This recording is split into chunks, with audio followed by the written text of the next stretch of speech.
Here's how to make $30,000 per month as an online tutor. The methods that I'm about to share are the exact same that we used to scale Patrick to 70K, Marta to 30K, and Arada from 0 to $11,000 per month, and a bunch of others as well. So the first thing that we have is mindset, and I already know what you're thinking. It's bullshit, but trust me, this is the most important step. Like this slide right here is the most important one out of everything I'm about to say in this video. So please don't skip this. If you don't have this, everything else I'm about to say is useless. The reason I'm saying that is we actually had two done for you clients, meaning we basically did everything for them, and they quit. They didn't get any results because they quit. Even though what we set up worked, it did exactly what it was intended to do, and they still quit. They had a fully functioning system bringing in 1 to 2 appointments every single day. One of them even closed their first client within the first 2 weeks, and they just quit. So, out of everything that I'll be explaining today about ads, about appointment setting, about closing, if you can mess up on the ads, you can mess up on the appointment setting, you can mess up on the closing, doesn't matter, because as long as you don't quit, you'll figure it out. You'll figure out the ads eventually. You'll figure out the appointment setting eventually. You'll figure everything out except for this. If you quit, you're done. You're guaranteed to never make it. So don't quit. Please don't quit. Yeah, that was a bit of an obvious one, but I really need to get that out there. Like I said, I've had two done for you clients that just quit. One of them quit around New Year's, and in January, all of our clients doubled their revenue, and one went from 18K to 70K per month. And the guy that quit made one sale in December, and he would have made like 1 or 2K in January, 100% from what we've seen other clients do. Just because for tutoring, December is very, very bad, and January is very, very good. And so he was literally here. My guy was literally here, and he quit. So please don't quit. Also, don't take it personally. Uh, if you do decide to do what I tell you in this video, you will face a lot of rejection. People can be rude. People can tell you a lot of weird things. So don't ever take anything personally. Just don't take it to heart, and you'll be good. All right. So as long as you're never gonna quit and not gonna take it personally and not let it affect you, you should be good. So here are the actual first actionable steps.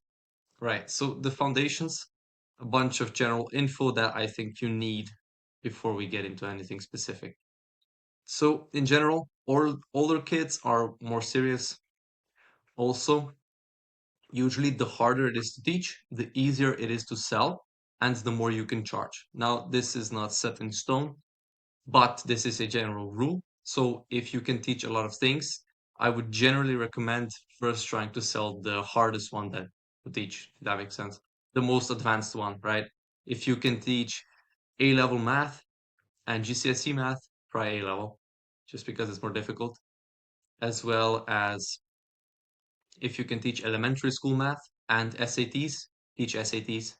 It's more difficult. You'll sell it, meaning you'll sell it easier. There's more demand for it, and you can charge a lot more. All right. Also, focus on one subject. I don't want you trying to sell English, math, chemistry. You're gonna pick one, the one that you either know best or you've seen the most success with so far. Right? Stick with that one because essentially what you're doing is you're opening up fronts, like in a war, right? You've got fronts. So if you try to market three separate subjects at once, it's like opening up three fronts with three different countries in a war. They're all gonna need your attention, and they're all gonna need different strategies, and they're all gonna need different things and a customized approach. So stick to one because you can make a lot of money with one. The client that did 70,000 US dollars in January had one exam. That was it. He was targeting one exam. He made 70 grand. All right. You don't need 3 or 4 subjects. Just do one, please. You'll waste time. And you want to target exams. Now, why do we want to target exams? The reason we're targeting exams is because you want to solve a problem, right? You don't want to be selling tutoring and marketing yourself as a math tutor. Nobody cares. Literally nobody cares. You want to market yourself as a SAT tutor or a GCSE math tutor or AP calculus tutor. Okay? Why? Because when the exams are coming, the students will be anxious, the students will have a lot of pain, so will the parents, and people are willing to spend money to solve problems. So you're going to be a problem solver. You're not going to be a general tutor, you're going to be a exam prep tutor. Okay? Nobody wants general tutoring. People only want tutoring when the time for exams come and they're anxious because maybe they failed the exact same exam before, or they failed a similar exam before and they really don't want to fail this one. So they buy tutoring. Make sense? Target exams. All right. So if we've got your subject down, your exam down, and your teaching level down, we want to basically put together this sentence, right? So I help student in grade, let's say 9, achieve, let's say, an A in this subject, right? Slash exam. Okay, you want to have these 3 down. Obviously, this will depend because let's say GCSEs have a lot of subjects versus the SAT.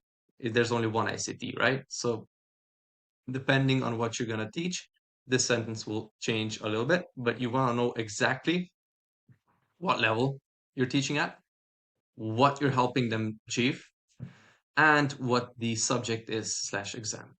All right. Last thing, you want to have a guarantee. Now I know what you're thinking. But I can't really guarantee results because all students are different. And what if he's really stupid or something, right? But it doesn't matter. Okay. It literally doesn't matter. All right. Because here's what we're going to do. We're going to use a little trick.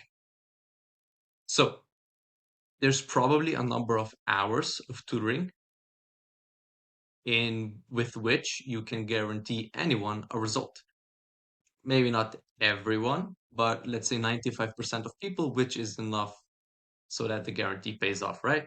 So there's probably a number of hours of tutoring where you can confidently say that 95% of people will pass this exam at this score, and you can guarantee that, right? Makes sense? All right, so you've got this big package, right? Let's say 100 hours of tutoring, which is like 5,000 US dollars, right? Or maybe 10,000 or whatever, it doesn't matter.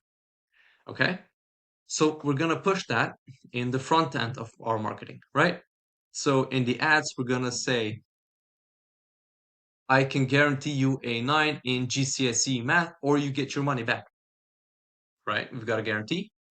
This will mean the cost per lead will go down. You'll get cheaper leads. It will also mean the leads are more serious because it's different. They haven't heard that before, right? And it basically just boosts the whole front end a lot. I don't know what you're thinking. Well, what if they come to the meeting and they actually speak to me and let's say it's too much, right? The $5,000 package with the guarantee is too much. You can just downsell them, right? You can just tell them, yeah, we've got this grand package that is specifically for one type of person, the type of person who really, really wants this result and is willing to pay a lot. For most people, we have this a little bit smaller package, which is, let's say, half the price, a quarter of the price, which will still give you the best tutoring possible, right? Or like whatever level you're teaching at. But we don't have the guarantee because it's less hours, right? Makes sense? Essentially, with the guarantee, you have a free boost on your front end marketing. All right, so the cost per lead will go down, the cost per call will go down. The show up rates might be better as well. Hopefully that makes sense. All right, so the first steps, you're gonna be doing Facebook ads. If you're not doing them yet, go to YouTube, learn how to do Facebook ads. In this video, I'm not gonna go through all the technical steps that you need to set up Facebook ads. What I will give you is tutoring specific advice on how to do Facebook ads, right? If you don't know how to do Facebook ads, just go to YouTube, take 2 hours out of your day, learn how to do Facebook ads. It's not that complicated. The main specifics for the tutoring market are that you want to target parents, not students. So you want to make sure that your targeting is set to at least 35 plus, right? So at least 35 years old, so that you're not getting kids. Kids will never buy from you. Kids don't have any money. Do not be going on meetings with children, all right? Do what you have to, eliminate the kids, all right? One way you can do that is in the One way you can do that is with the targeting, so just select 35 plus. Also, you can do in the interest, I believe you can do parenting and stuff like that. So you want to also, so for the video, for the creatives, we recommend videos. And here's the structure that I want you to follow. First is a call out, right? So let's say you're marketing to, let's say you're targeting, let's say you're targeting the 11 plus exam, right? In the UK. So the call out would be, is your year 6 child struggling with English, let's say, right? Then we've got the promise. So if your year 6 child is struggling with English, then we will guarantee you that they pass on the 11 plus with X score, right? Okay, so we got the call out, who you're targeting, right? So if your child is struggling with whatever you're targeting, right? GCSE math or 11 plus or SAT prep is if your child is struggling with SAT prep, right? Promise, we will guarantee score whatever it is, or you get your money back. Or you can guarantee, or you can say, call out if your child is struggling with whatever. We will guarantee you that his score increases by 2 points or whatever, depending on the exam, right? After that, you want to explain, right? And so we've got, if your child is struggling with math, we will guarantee Y result. And how can we guarantee this? And then basically explain your process a little bit. Don't go too much into that. Let's say 20, 30 seconds of whatever is unique about you that you've noticed others aren't doing, right? So basically just explain how you can guarantee the promise, okay? And lastly, just add a CTA. If you're interested, book a call below. It's that simple, right? So call out, who do you want, right? You want parents of kids who are struggling with something. So tell them what they're struggling with. We will promise you result. How can we guarantee this? Because we do X, Y, and Z. Book a call below if this sounds like something you'd be interested in. All right. KPIs. Cost per lead. Below $30 is okay. Below $20 is good. Below $10 is great. But there's a caveat to this, depends on what you're selling. Like one of our most successful clients has a cost per lead of over 20, and he's made a lot of money. Our second most successful client has a cost per lead of £4 to £3, right? Completely different because their ticket price is very different. In general, the lower your ticket price, the lower you're gonna want to get lead cost because you're gonna have to get people in for cheap because you're not charging a lot. Whereas if you're charging a lot more, you can usually afford higher lead costs just because they pay you that much more money that you're able to spend more on acquisition. Hope that makes sense. But in general, if it's over 30, you want to get it down. If it's over 20, you can get it down. You probably should work on it. If it's below 10, it's fine. It's usually probably too low. Depends on what you're selling, right? So the leads aren't that qualified. You want to get at least 20% of leads to book a call with you. That's just the KPIs. So appointment setting, the main thing here is you want to call them within 5 minutes of them becoming a lead. I have a full appointment setting script that I can send you. Just click on the link in the description of this video and you'll automatically get this appointment setting script. So basically, you have to call them within 5 minutes of them becoming a lead. If that isn't possible, just call them as soon as you can. And then basically just say exactly what I've written on this script. Now, the last thing is closing. This is where you'll probably lose the most amount of money. Closing is very, very hard. However, once you get this down, you'll become a lot more profitable. All right. So you want to be aiming for a 25% close rate. This is assuming that your leads are good and that they're qualified, meaning that they can afford you and that they're very interested in what you have to offer.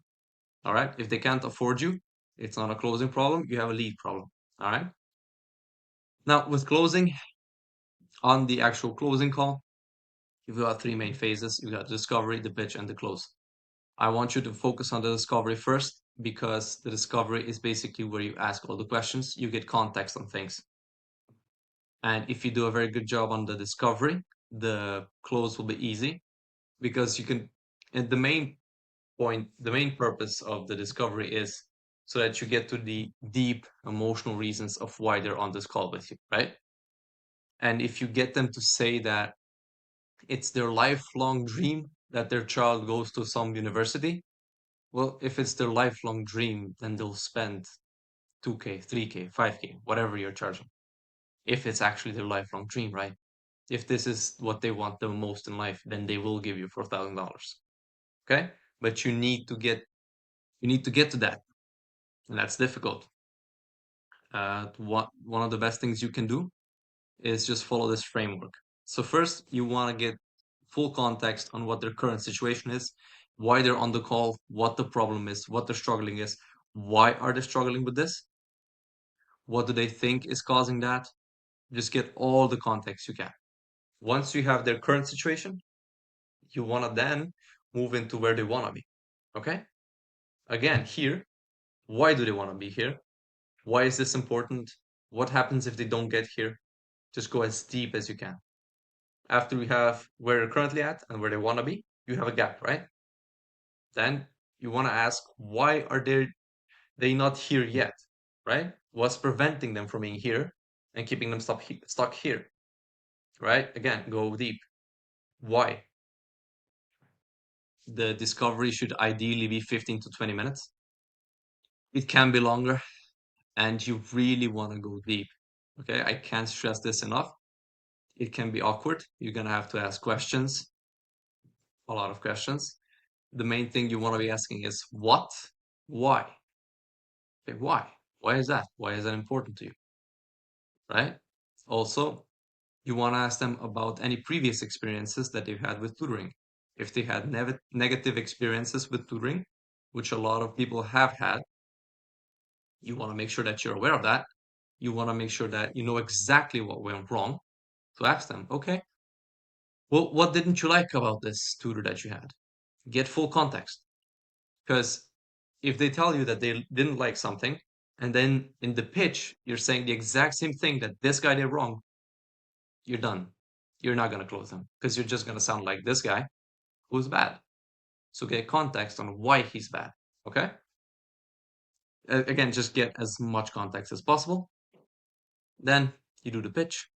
Basically, pitch your product, explain to them why it's different, explain to them why their current situation isn't getting them where they want to be, and why your product will get them where they want to be. After that, close. This is a lot.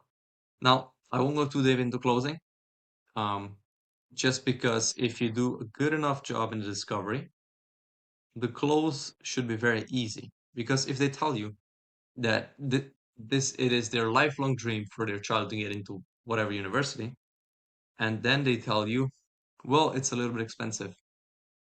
Well, yeah, I completely understand $4,000 can be expensive, but then again, I mean, you told me that this is your lifelong dream, right? So, like, in that context, does 4,000 seem all that expensive? This works especially well if you have a guarantee, right? I hope that kind of makes sense. But a lot of the content on YouTube will be about closing and about objection handling. Yes, it can help. Yes, you want to watch that content and know how to do that. But this is where it all starts. Go watch some discovery content.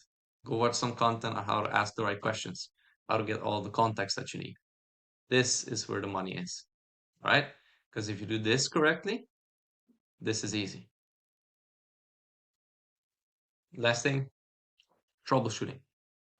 So if your CPL, these are basically all the things that can go wrong, right? The first thing is to check, the first thing to check would be, is your CPL below 25? If it is, good. We'll move on. If it is not, try new creatives, try a different script, try different editing, try different targeting. It can be a lot of things. So experiment with the ads. If your CPL is above 25 and you're not making the type of money that you want to make, experiment. Although 25 is still okay, so if you're making money with 25, it should be okay. Again, it depends a lot on how much you're charging for a product. But in general, if you're charging 1,000 or less, you want to get it below 25. Second question, are you booking at least 30% of your leads? If you are, okay, move on. If you are not, you wanna take a second look at your appointment setting. How does your booking page look like? What are you saying to people when you're calling them? Are you calling people as fast as possible? Are you calling the people 5 minutes after they become a lead? Or are you calling them 2 days? This is a massive difference, right? This is an appointment setting issue. There's something wrong. Once they become a lead, why aren't they booking a call? I mean, they're interested enough to become a lead, so why aren't they booking? Make sure your appointment setting is on point.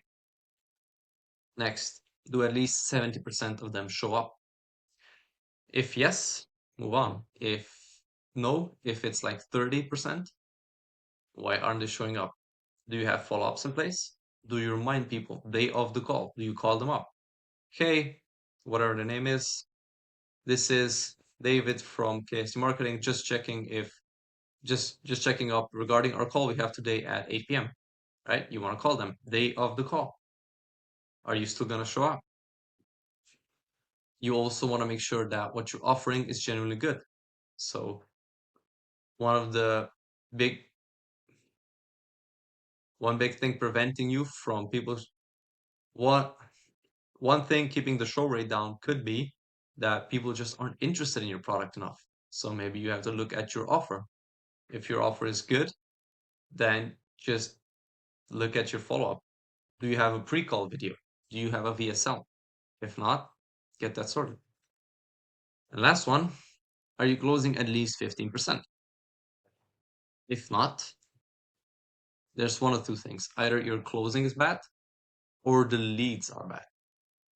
How do you know this? Well, are the leads interested in what you have to offer? Yes or no? This should be obvious when you're on the call with them, right? You should ask them before you get into the price, does this seem like something that would genuinely help your child get to whatever the result, right? And you'll get their honest reaction, right? If they're like, I don't know, and everyone's saying, I don't know, doesn't sound that good, you've got a problem with your product or your pitching. If they are saying that, yeah, it's great, it's amazing, and they don't have the money, none of them, it's always a budgeting issue, then you have a lead problem. So if they're not interested, or if they don't have enough money, then your closing can be good, but you're still not going to close, right? So if they don't have any money, you want to make sure to target higher income areas, or maybe just switch to a different exam. We've noticed, again, the older they are, the easier it is to sell, the more money they're usually willing to spend because it's harder to teach. If they're not interested, there's something wrong with your pitch or with your product altogether. It's just not valuable enough. It just doesn't seem that great. If both of those are true, like they have the money and your product seems good and you're still not closing, then go look at some tutorials on YouTube, how to close, how to do discovery, how to probe, how to objection handle. That's pretty much it. And again, if you want the setting template, it will be in the description of this video. Just fill out the form and you'll get redirected.